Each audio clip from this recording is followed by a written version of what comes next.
Sveiki, aš esu super mergaitė. Šiandien noriu pakalbėti apie temą, kuri paliečia daugelį – vienatvę ir jos įtaką psichikos sveikatai. Žmonėms turintiems psichikos sveikatos sutrikimų, vienatvė nėra tik buvimas vienam. Tai sunki našta, kuri pagilina jų skausmą.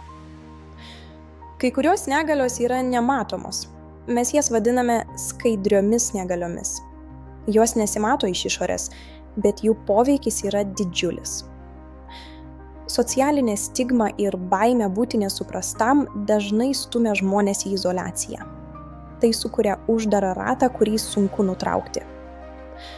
Tokie judėjimai kaip Nidgaber kovoja už tai, kad šie žmonės būtų matomi ir gautų reikiamą paramą bei orumą. Bendruomenės parama ir ryšys yra esminiai gydymo procese.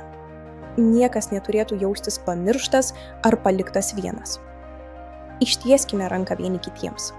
Net ir mažiausias dėmesio ženklas gali pakeisti kieno nors gyvenimą.